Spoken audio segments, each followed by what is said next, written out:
Hey, it's Katriel C Sarfati of Nerd Gone Rogue, and in this video, I'm gonna walk you through how to up your influencer campaigns. And if you stay to the end, I'm gonna share with you how I've graded influencers to get the best bang for my buck. I am a growth marketer slash growth hacker slash nerd slash I wear many hats. And in the last 2 years, I've had amazing results with campaigns for a multitude of products and services, bringing in over 6 figures and not breaking the bank. The most I've spent on a campaign is about $10,000. And that was something that was out of the norm. Step number 1, micro influencers. I'm starting to notice that this year, more and more people are starting to catch on as to why micro influencers are where you want to be. And the number one reason is the bigger the page, the less, I don't want to say less authenticity to play anyone, but really there's a little bit of a detachment now from that influencer and their audience. Micro influencers are a lot more engaged, a lot more organic. Now, what is a micro influencer?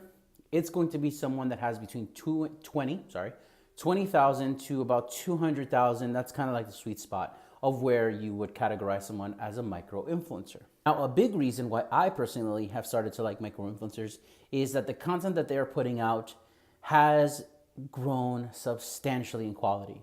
You've got micro influencers now that are filmmakers, hobbyists. They have all these micro niches, whereas someone with a bigger page, they tend to get a little locked into what they're doing. And anytime they steer away from that, the content, the engagement suffers greatly, and the algorithm ultimately takes over from there.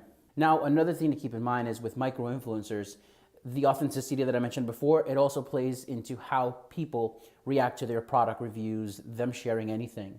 Very often, if you go on a big page, you will see the comment section and they're not really paying attention to the product, or they might be disparaging it, or to them it's like, look, you're doing this for money, we get it, we see right through it. Pretty sure you've seen the proactive thing that happened with one of the Jenners. I mean, come on, she's loaded. Why would she need proactive? Step number 2. Content. Content is king. I'm pretty sure you heard this, but more specifically, video content. Video content in 2019 is going to be a major play for you. Now, how you can start implementing this today is go back to your blog, go back to your content, and see if there's anything in there that you can extrapolate. Take some bullet points out of it and share it in a form of how I am right now with you. How to engage with your audience in many different formats, whether it be video, infographics, blog posts, articles. You get the point, right? For example, if you have a content creator, influencer, and you have a product, you can send them the product. They can then have an unveiling, an unboxing, and share that. They can be wearing the product, using the product, talking about the product in a real life situation. Now, one of my favorites, this is a little extra bonus, is where I actually have a step-by-step on how to use the product, how to integrate it into your life. And I tend to involve an influencer in that. So again, remember, how you start today is go to your blog post, if you have any, and start to see if you can repurpose some of that stuff in the form of a video. Perhaps you wrote a blog article a year ago. You can then take it, re-examine it, and see if there's been any updates, and release that in the form of a video. Oh, and one last thing before we move on, try not to shoot like this, shoot like this. This is landscape. This is how you want to shoot. Tip number 3. What you measure is going to change this year. And if you haven't caught on, start right now, like as soon as you finish this video. By the way, if you're liking this video, please remember to like, subscribe, let me know in the comment section how I can help you moving forward. So moving along, step number 3, just to reiterate, is what you're going to measure will change. I have spoken in depth about vanity metrics, actually on my blog, GrowthHaxx.com. That's hacks with 2 X's. I actually go into what vanity metrics is, a sort of crash course, a beginner's course. Reason being, very often when I'm working with companies, or I will see it, they're focused more on the amount of followers that they have, and they kind of overlook that engagement is everything. Remember, quality, not quantity. Social media is supposed to be a social listening tool, keyword social, and also an engagement tool. This is your chance to talk to your client, to talk to your customer. Social media, again, social media. I was recently interviewed by Thrive Global, part of a subsidiary of BuzzFeed, and we went over this in depth in how engagement, for some reason, keeps getting overlooked. People are treating social media like a billboard. I'm pretty sure you've seen it scrolling through Facebook, scrolling through Instagram, sponsored post, and it's the same old shtick. Now, here is a bonus round that I have for you guys. This is what I told you in the beginning that I was going to be sharing with you. So the way that I've been able to maximize the returns on any campaign that I'm running is like this. I will find an influencer or someone will recommend one. That's a whole other conversation.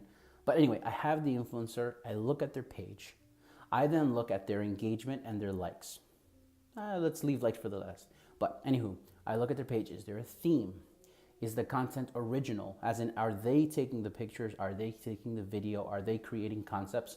Or are they curating? As in, they're screenshotting, perhaps they're repurposing someone else's content and sharing it with their own, opinion, which can be infographics, videos, whatever that I have that fits their theme. Remember, it has to fit their theme.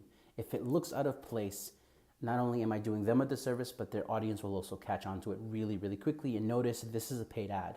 Also, if you can keep it as native as possible, you're not going to disrupt someone. Again, remember, ads are disruptive. If you can find loopholes to not have it be disruptive, that's really where you get to start seeing amazing results. So now moving on. If they're original content creators, I struck gold. I can turn into many, many things. I can now have them be a part of the content creation process. So a way that I love to work with this is that if I have steps to my product, I then ask them, hey, would you mind showing me how you would use this product? Would you mind taking these 3-4 steps that I have outlined and act them out? I also love to show the love back by using that content if we have press releases. So moving along, you now have curation and creation. So if they're content creators, we're now moving on to the engagement side. Social Blade is amazing for this. Socialblade.com, exactly how it sounds, is one of the tools that I love to use. Another one is literally just my phone. I will then go on this influencer's page and I'll look at the comment section. Now, some of you might know this, might not know this. There's something called engagement pods for influencers. What that means is said influencer might have been struck down by the algorithm, whatever the case may be. So what they'll do is as soon as they post something, they then share this. Other influencers go and engage with it, show it some love, a like, a comment, etc. to help boost it. Are these people posting content that is actually having people have a conversation? Is it having them share with others? So for example, if they're making original videos, try to look for ways that your product or service can be introduced into that. An example of that being a company that I worked with was a travel-focused company. So the influencer that we worked with, we ended up meshing the product with their vlog together. It was seamless, it was painless, it looked organic, it looked great. And guess what? Although people knew that this was product placement, it was pretty blatant, they actually enjoyed the way that was presented to them. Because remember, advertising is disruptive by nature. The less disruption you can cause, the better it is for your conversions. Now, a rule of thumb for any influencer that you work with, try to do a minimum of 2 to 3 posts. It'll take about 2 to 3 times of the person, their audience, being exposed to what you do and what you're offering before they actually really pay attention. Again, rule of thumb, 2 to 3 posts.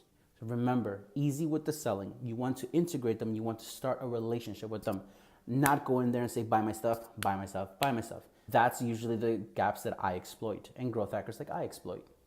So for those of you that don't know me, I'm Katriel C Sarfati of Nerd Gone Rogue. I have a growth hacking agency named GrowthHaxx, and I specialize in neuromarketing and taking executives and entrepreneurs and making them leaders in their industry.